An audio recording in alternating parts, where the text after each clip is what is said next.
The year was 1305, and if you think you know the story of William Wallace's execution, you're wrong. What you've seen in movies, what you've read in books, what you think you understand about this moment in history, barely scratches the surface of a reality so twisted, so deliberately cruel, that it defies comprehension. Today, we're going to uncover the truth about what really happened to Scotland's greatest hero on that August morning in London. And I'm warning you now, this isn't the sanitized Hollywood version you're familiar with. Most people believe Wallace died quickly, nobly, as befitted a warrior. They imagine a swift beheading, perhaps some brief suffering, then martyrdom. But that couldn't be further from the truth. What actually transpired was a meticulously planned psychological and physical torture session designed not just to kill a man, but to obliterate everything he represented. This wasn't an execution. It was the complete systematic destruction of human dignity, orchestrated by one of history's most ruthless monarchs. King Edward I didn't just want Wallace dead. He wanted to create a spectacle so horrifying, so thoroughly documented, that it would haunt Scotland for generations. The method he chose was hanging, drawing, and quartering. But even that clinical description fails to capture the true nightmare that awaited the Scottish knight.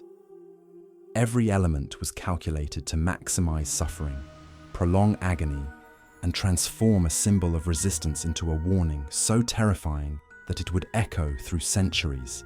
But before we dive into the gruesome details of Wallace's final hours, we need to understand the world that created this horror.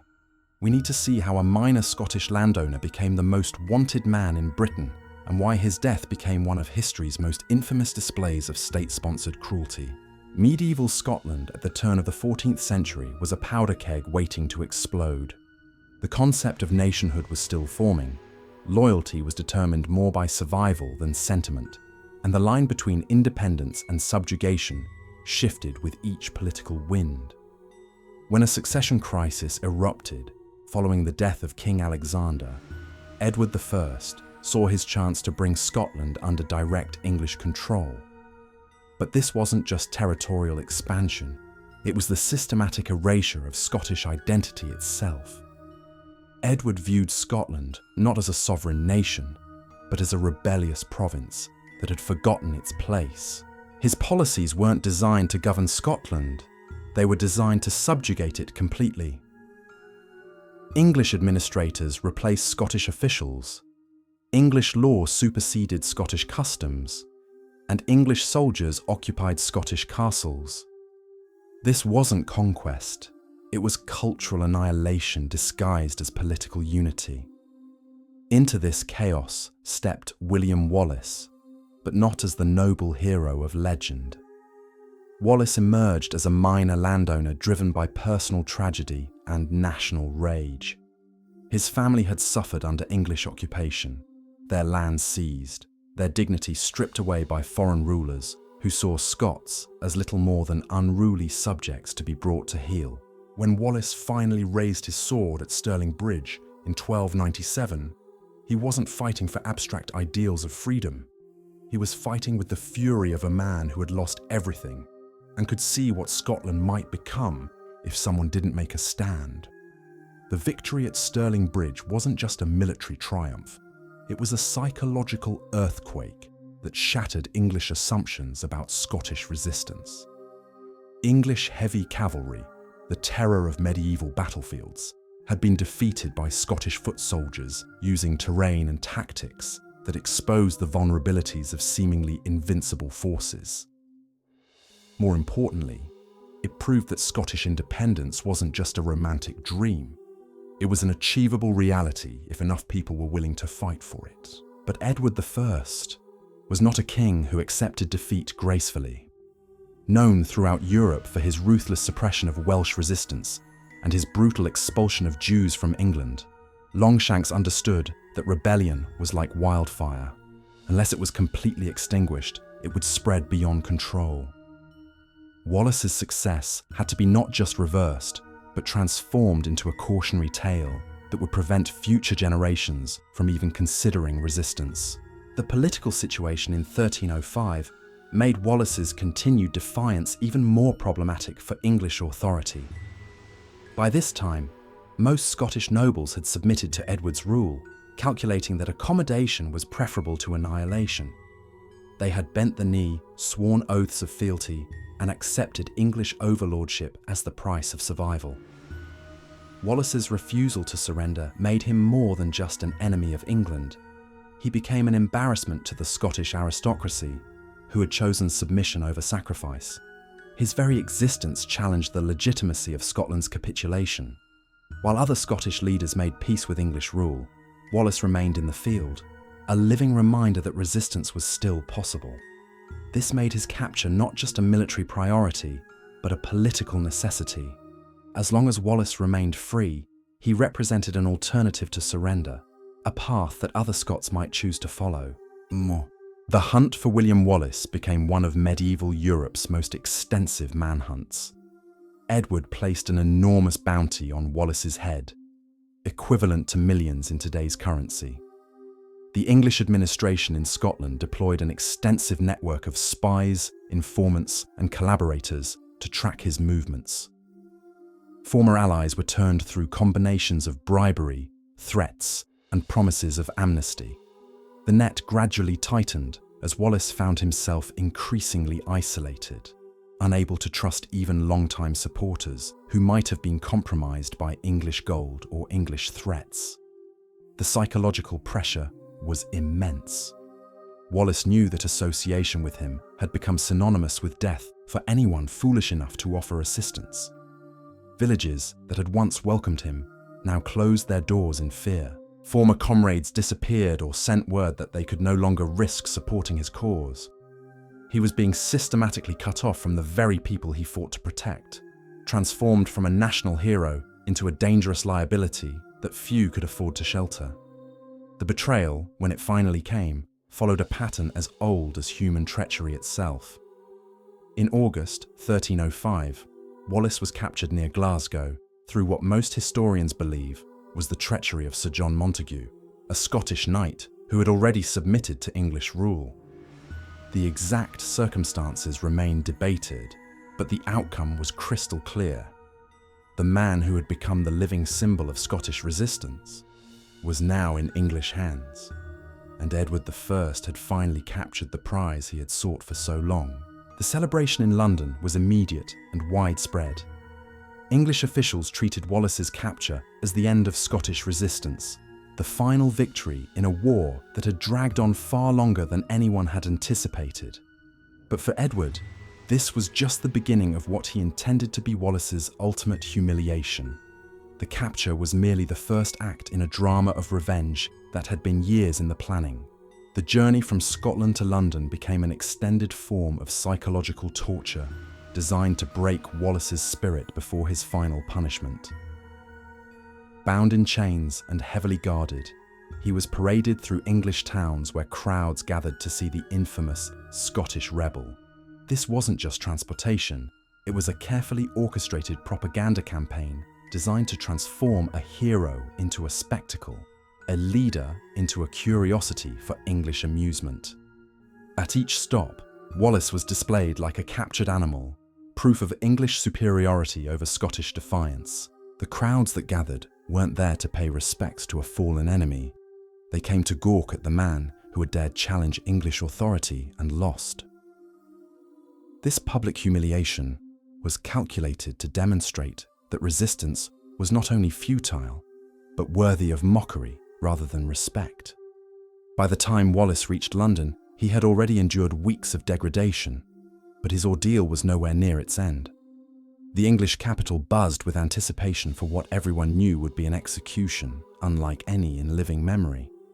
Edward had promised a spectacle, and the people of London were eager to witness the fate of the man who had caused their king so much trouble. The trial that followed was legal theatre at its most cynical. Held at Westminster Hall on August 23, 1305, the proceedings were conducted entirely in Latin, a language Wallace almost certainly didn't understand. He faced charges of treason, murder, sacrilege, arson, and numerous other crimes against the English crown. The irony wasn't lost on contemporary observers. Wallace was being tried for treason against a king he had never acknowledged as his sovereign, in a court system he had never accepted as legitimate. When finally given the opportunity to speak in his own defense, Wallace reportedly declared that he could not be guilty of treason against Edward because he had never been Edward's subject. This defiant response, while legally sound, sealed his fate in the minds of judges who had already predetermined the outcome. The trial wasn't about establishing guilt or innocence. It was about providing legal justification for what Edward had already decided would happen. The charges themselves were masterfully crafted instruments of legal destruction. Each accusation was designed not just to justify the severity of Wallace's punishment, but to systematically dismantle his reputation and transform him from warrior to criminal in the public consciousness. Treason carried the ultimate penalty of hanging, drawing, and quartering. The additional charges of murder and sacrilege, referring to his attacks on English soldiers and clergy, painted him as a common brigand rather than a military commander fighting for his homeland. What unfolded in that courtroom wasn't justice, it was judicial warfare. The English legal system had been weaponized, turned into an instrument of state terror, with Wallace as its most prominent victim. Every procedural element was designed to humiliate and dehumanize. The Latin proceedings ensured he couldn't fully understand the accusations against him. The predetermined verdict made his defense meaningless. Even the timing was calculated, with the trial and execution scheduled for maximum public impact. The sentence was pronounced with ceremonial gravity that masked its underlying savagery. Wallace would be drawn through London streets, hanged by the neck but cut down before death, disemboweled while still alive, beheaded, and his body quartered. But these clinical terms couldn't capture the true horror of what each element represented. The drawing symbolized his degradation from knight to criminal. The hanging represented his rejection by heaven itself. The disemboweling was meant to destroy his spiritual essence. The quartering signified his complete obliteration as both man and symbol. This wasn't simply execution, it was ritualized annihilation, designed to erase Wallace not just from life, but from the collective memory of what resistance could accomplish. Edward understood that martyrs were dangerous, so he intended to create something so horrific that Wallace would be remembered not as a hero, but as a cautionary tale about the price of defying English authority. The morning of August 23rd dawned with London transformed into a carnival of anticipated bloodshed. The city had spent days preparing for this spectacle, with scaffolds erected and vendors positioning themselves to profit from the crowds that would gather. English authorities had deliberately turned Wallace's execution into a public holiday, complete with food stalls and ale vendors serving the masses who came to witness what they believed would be justice served. But this wasn't about justice at all. It was entertainment, a reminder of royal power dressed up as legal procedure. The crowds that gathered weren't there to see the law upheld. They came for the same reason people slow down at car accidents. They wanted to witness something extraordinary, something they could talk about for years to come. The English government understood this perfectly and used it to maximum advantage. Wallace was first stripped of his clothing and bound to a wooden hurdle, a frame designed specifically for dragging condemned prisoners through the streets. The route had been carefully planned to ensure maximum exposure and humiliation. Starting from the Tower of London where he had been imprisoned, the procession would wind through the city's most populous districts, guaranteeing that thousands would witness his degradation. As the horses began their slow journey, dragging Wallace behind them across London's cobblestone streets, his flesh immediately began tearing against the rough stones. Blood marked his passage, creating a literal trail of suffering that stretched across the city. This wasn't an oversight, it was intentional. Every element was designed to maximize both physical agony and public humiliation. The crowds that lined the streets represented a cross-section of medieval English society united in their bloodlust. Merchants closed their shops to watch. Laborers abandoned their work. Even clergy gathered to witness what they saw as divine justice against a heretic and rebel. The atmosphere was festive, almost celebratory, as if the systematic destruction of human dignity was cause for community celebration. Spectators didn't simply observe, they participated. Jeers and insults rained down on Wallace as he passed. Refuse was hurled at his bleeding body. Children were lifted onto shoulders to get better views of the suffering. This wasn't just sanctioned cruelty, it was community-wide participation in the complete dehumanization of a man who had once been hailed as a hero by his own people. Contemporary accounts describe Wallace as remaining conscious throughout this ordeal, his eyes fixed on some distant point, as if seeing beyond the immediate horror of his situation. Whether this represented defiance, shock, or simple psychological withdrawal remains unknown. But witnesses consistently noted that despite the agony he must have been experiencing, he never cried out for mercy or begged for his life to be spared. The procession moved deliberately slowly, allowing maximum time for crowds to gather and for Wallace's suffering to be prolonged. Every street corner became an opportunity for fresh humiliation. Every plaza provided a stage for renewed mockery. The English authorities wanted to ensure that this journey would be seared into the collective memory of everyone present, a permanent reminder of what happened to those who dared challenge royal authority. At Smithfield, London's traditional execution ground, an even larger crowd had assembled. Here, vendors had set up elaborate stalls selling food and drink to spectators who had claimed viewing positions hours earlier. The carnival atmosphere was overwhelming, with the impending torture and death of a human being treated as the main attraction at a medieval fair. The scaffold that awaited Wallace had been constructed specifically for this execution. Every detail had been planned to ensure maximum visibility for the crowd and maximum suffering for the victim. Professional executioners had been brought in, men skilled in the precise art of keeping someone alive as long as possible while systematically destroying their body. This wasn't about ending life quickly, it was about prolonging agony for the entertainment of the masses. What happened next would haunt the collective consciousness of Scotland for centuries to come. The executioner began with the hanging, but the rope was positioned to ensure strangulation rather than the quick death that would come from a broken neck. Wallace's face turned purple as he struggled for breath, his body convulsing in the universal dance of oxygen deprivation.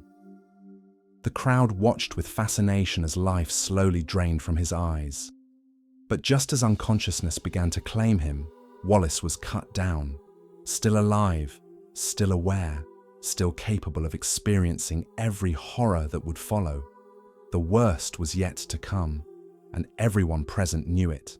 The hanging had been merely the opening act in a theatre of cruelty that would push the boundaries of human endurance and human decency far beyond anything most people could imagine. The executioner's blade glinted in the morning sunlight as he prepared for the next phase of Wallace's torment. The crowd pressed closer, eager to witness horrors that would be seared into memory forever. What followed would transform a man into a symbol, but not in the way Edward I had intended. Instead of creating a warning against resistance, he was about to forge a legend that would inspire rebellion for centuries to come. The blade descended with surgical precision, slicing through flesh and muscle as Wallace's abdomen was opened while he remained fully conscious.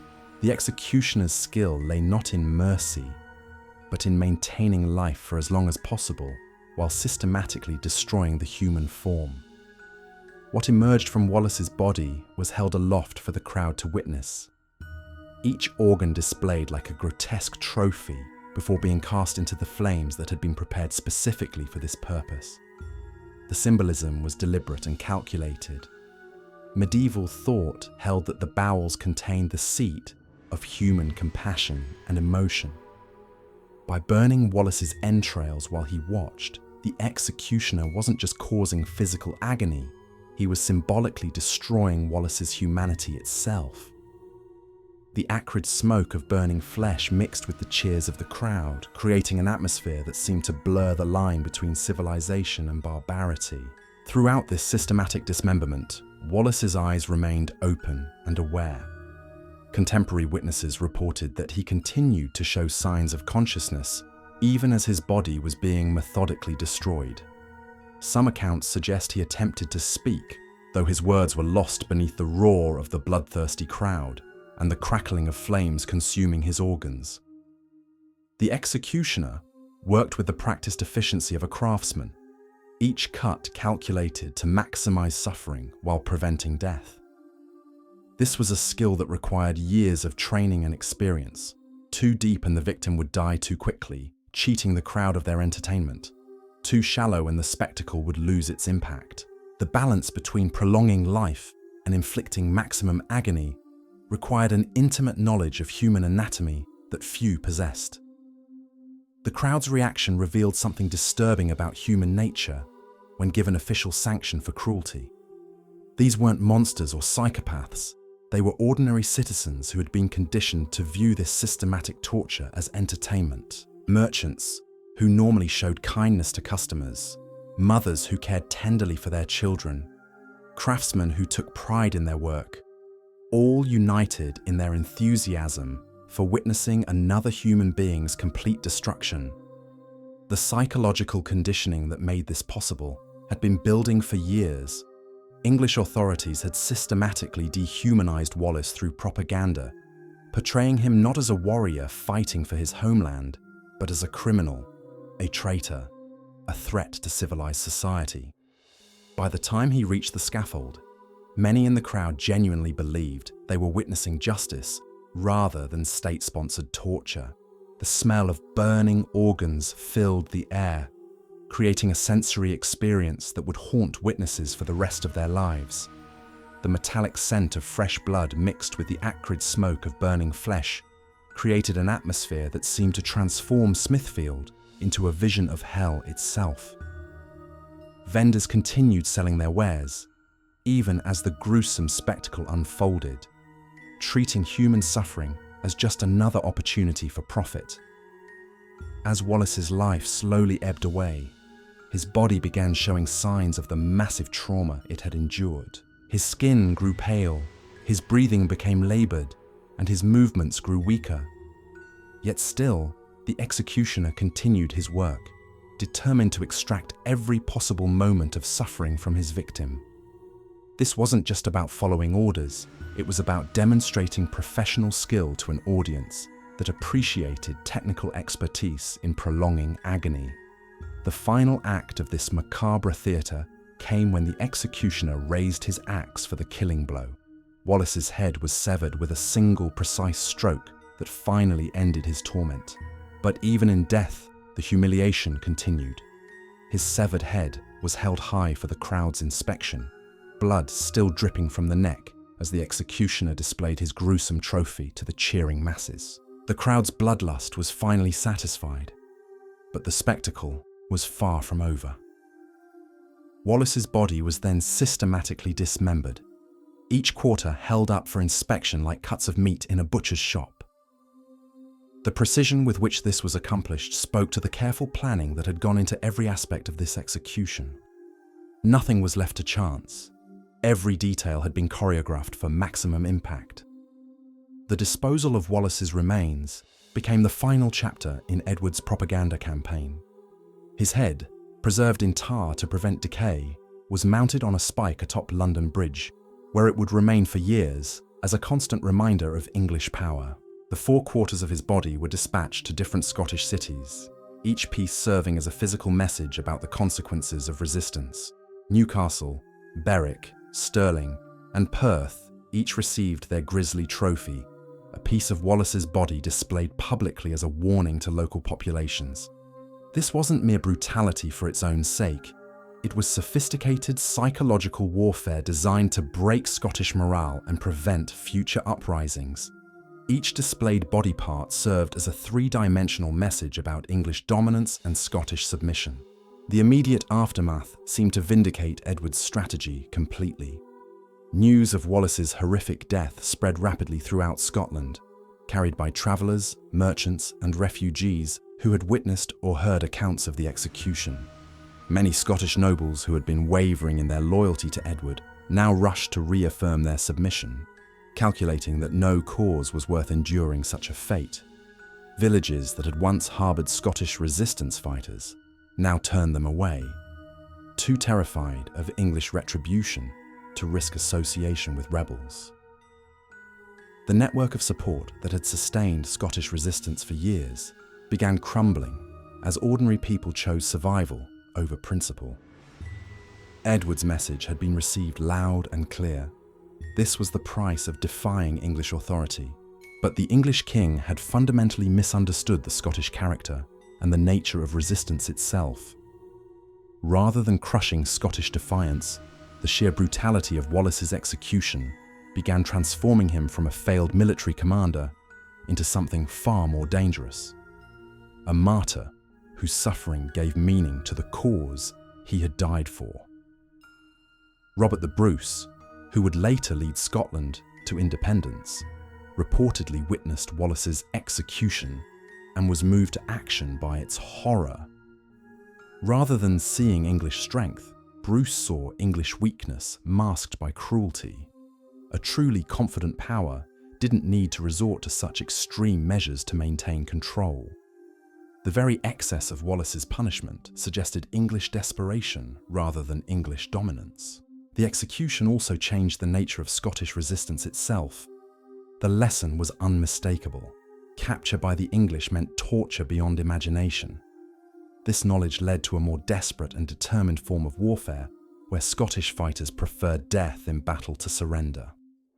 Wallace's execution had inadvertently created a culture where mercy was neither expected nor given. Word of the execution spread beyond Scotland's borders, carried by diplomatic correspondence and merchant networks throughout medieval Europe. Other kingdoms watched with a mixture of fascination and horror, seeing in Wallace's fate a demonstration of English methods that could potentially be applied to any nation that challenged English interests. The international reaction was significant enough to influence diplomatic relations for decades. European courts began viewing England with increased wariness, understanding that English concepts of justice extended far beyond conventional military defeat. This reputation for extreme cruelty would later complicate English foreign policy as other nations chose alliances based partly on fear of English methods. The documentation of Wallace's execution was extraordinarily detailed for its time, suggesting that English authorities understood they were creating a historical moment. Every aspect was recorded, from the route of the procession to the disposal of body parts. This careful documentation indicates that the execution was intended not just as punishment, but as a permanent lesson that would serve English interests for generations. The Lanercost Chronicle, written by English monks, provides clinical details about the crowd's reactions and the duration of Wallace's suffering. These accounts, while biased toward English perspectives, offer valuable insights into medieval attitudes toward justice and public spectacle. The monks wrote with the detachment of men recording what they viewed as divine judgment against a heretic. Scottish sources, though fewer in number, painted a dramatically different picture. The Chronicle of John of Fordun portrayed Wallace as a martyr who maintained his dignity even in the face of ultimate degradation. These competing narratives highlight how the same event could be interpreted completely differently depending on one's perspective and political allegiances. The legal records preserved in English archives reveal the extraordinary care taken to provide judicial justification for what was essentially predetermined revenge. Every charge was carefully crafted, every procedure meticulously followed, creating a veneer of legal legitimacy over what was fundamentally an act of political theatre designed to terrorise Edward's enemies. Contemporary witness accounts from both English and Scottish observers provide additional layers of detail about the execution's impact. Some describe the crowd's enthusiastic participation in Wallace's humiliation, while others note the dignity with which he faced his torment. These varied perspectives reveal the complexity of the event and its different meanings for different audiences. The physical evidence of Wallace's execution lingered in London for years afterward. His head remained on London Bridge until it finally rotted away, a constant reminder to anyone entering the city of English power and Scottish submission. The sight became so commonplace that it ceased to register with most Londoners, demonstrating how quickly extraordinary cruelty could become normalized routine. The transformation of Wallace from living rebel to dismembered symbol illustrates the unpredictable nature of political martyrdom. Edward had intended the execution to demonstrate the futility of resistance, but instead created a powerful symbol of nobility in the face of ultimate suffering. The very excess of the punishment contributed to its failure as a deterrent by making Wallace's sacrifice appear sublime rather than foolish. The psychological warfare that began with Wallace's capture extended far beyond his physical destruction. Edward understood that symbols could be more powerful than armies, and he had crafted Wallace's execution as the ultimate symbol of English dominance. But symbols, once unleashed, take on lives of their own. The very horror that was meant to crush Scottish resistance began working in reverse, transforming a military defeat into a spiritual victory that would resonate for centuries. The crowds that witnessed Wallace's dismemberment carried those images back to their homes, their taverns, their places of worship. They spoke of what they had seen with a mixture of satisfaction and unease. Many had cheered during the spectacle, caught up in the mob mentality that turned human suffering into entertainment. But in quieter moments, some began questioning what they had witnessed. The systematic destruction of a man who had never begged for mercy, never renounced his cause, never shown fear in the face of unimaginable agony. These whispered conversations spread through English society like ripples in a pond. Soldiers who had fought against Wallace began sharing stories of his courage in battle. Merchants who had witnessed his journey to London spoke of his dignity even in chains. Priests struggled to reconcile Christian teachings about mercy with the celebration of torture they had just witnessed. The narrative Edward had tried to control was beginning to slip from his grasp. In Scotland, the reaction was immediate and profound. When news of Wallace's execution reached Scottish communities, it created a psychological shockwave that united the nation in ways military victory never could have achieved. The graphic descriptions of his suffering, passed from mouth to mouth across the Highlands and Lowlands, transformed him from a controversial figure into a universal symbol of Scottish identity. The manner of his death became as important as the cause for which he had died. Stories emerged of Wallace maintaining his composure throughout the ordeal, of refusing to cry out despite agony beyond human endurance, of looking his executioners in the eye even as they dismembered his body. Whether these details were entirely accurate mattered less than their psychological impact on a people desperate for heroes. Robert the Bruce, who had previously wavered between accommodation and resistance, found his path clarified by Wallace's martyrdom. The execution had revealed the true face of English rule, stripping away any pretense of benevolent governance to expose the brutal reality beneath. If this was how England treated a man who had fought for his homeland's freedom, then accommodation was not just cowardly, but ultimately futile. The tactical implications were equally significant. Wallace's execution had demonstrated that surrender offered no protection from English cruelty. If capture meant torture and death, regardless of cooperation, then Scottish fighters had nothing to lose by fighting to the bitter end. The execution had inadvertently created a warrior culture where death in battle became preferable to the alternative Edward had so graphically displayed. This psychological transformation manifested in immediate practical changes. Scottish resistance fighters began adopting more desperate tactics, launching suicide attacks rather than risk capture. They developed new methods of warfare that emphasized mobility and surprise, avoiding pitched battles where superior English forces might overwhelm them. Most importantly, they began viewing their struggle not just as political resistance, but as a sacred cause worth any sacrifice. The religious dimension of Wallace's martyrdom added another layer to his symbolic power. Medieval Christianity was built around the concept of redemptive suffering, and Wallace's torment bore uncomfortable resemblances to Christ's passion. Both had been betrayed by those close to them, subjected to mock trials, tortured by foreign occupiers, and executed in ways designed to maximize suffering and humiliation. These parallels weren't lost on a deeply religious population seeking meaning in their national tragedy. Scottish clergy, many of whom had initially remained neutral in the conflict, found themselves drawn into the resistance by Wallace's example. They began preaching sermons that compared his sacrifice to biblical martyrs, framing the struggle against English rule as a holy war sanctioned by divine authority. The execution that was meant to demonstrate God's judgment against rebellion was reinterpreted as proof of divine support for Scottish independence. The international ramifications continued expanding as news of the execution spread across medieval Europe. Diplomatic correspondence from the period reveals growing unease among European courts about English methods.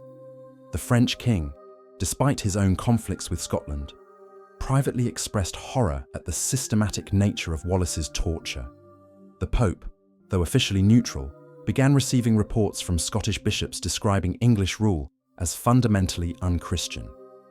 This international disgust would have practical consequences for English foreign policy. When Edward later sought European support for his Scottish campaigns, he found potential allies reluctant to associate themselves with his methods. The reputation for extreme cruelty that the execution had cemented made England appear less like a civilized Christian kingdom and more like a barbaric power that ruled through terror rather than legitimate authority. The documentation of Wallace's execution became a double-edged sword for English propaganda. While the detailed records were meant to demonstrate English thoroughness and deterrent power, they also preserved testimony that would later be used against English rule. Every witness account, every official record, every legal document created evidence of systematic cruelty that Scottish propagandists would exploit for generations. The physical spaces where Wallace's execution took place became charged with historical significance almost immediately. Smithfield, already known as an execution ground, gained particular notoriety as the site of Scotland's greatest martyr's death. Pilgrims began visiting the location, some secretly, others more openly, as English control weakened. The very ground where Wallace had suffered became sacred to those who shared his vision of Scottish independence. London Bridge, where Wallace's head was displayed, became an unwitting monument to Scottish resistance. English authorities intended the rotting skull to serve as a warning, but for Scottish visitors to London, it became a site of covert pilgrimage. Traders and diplomats would pause at the bridge, ostensibly conducting business, but actually paying respects to the man whose sacrifice had given new meaning to their national identity. The psychological impact on Edward himself remains one of history's fascinating questions. Contemporary accounts suggest the king took personal satisfaction in Wallace's destruction, viewing it as just punishment for years of defiance. But some observers noted changes in Edward's behaviour following the execution, describing increased paranoia and obsession with Scottish affairs that bordered on the pathological. The king's subsequent actions revealed a man who sensed his victory might be incomplete. Despite Wallace's death, Edward continued pouring resources into Scottish campaigns, as if trying to achieve through military force what torture had failed to accomplish. The execution that was supposed to end Scottish resistance had instead created a more dangerous enemy, a people united by shared trauma and inspired by martyrdom. The technical aspects of Wallace's execution influenced judicial practices throughout England and beyond. The systematic documentation of every detail created precedents that would be referenced in later treason cases. Legal scholars began debating the boundaries of legitimate punishment, with some arguing that Wallace's treatment had exceeded even medieval standards of acceptable cruelty. The professional executioners involved in the spectacle found their reputations forever linked to this particular death. Some embraced the notoriety, advertising their skills to other courts seeking to make examples of rebels and traitors. Others reportedly suffered psychological consequences from their participation, with at least one seeking religious absolution for his role in what he came to view as excessive cruelty. The carnival atmosphere that had surrounded the execution also had lasting effects on London's culture.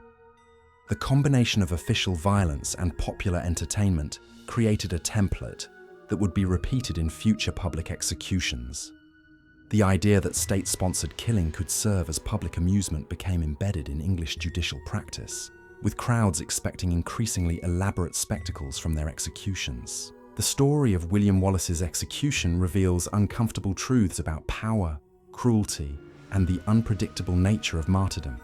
Edward I intended to create a deterrent so horrific that it would crush Scottish resistance forever. Instead, he forged a symbol of defiance that would inspire generations. The very excess of Wallace's suffering transformed a military defeat into a moral victory that proved more powerful than any battlefield triumph.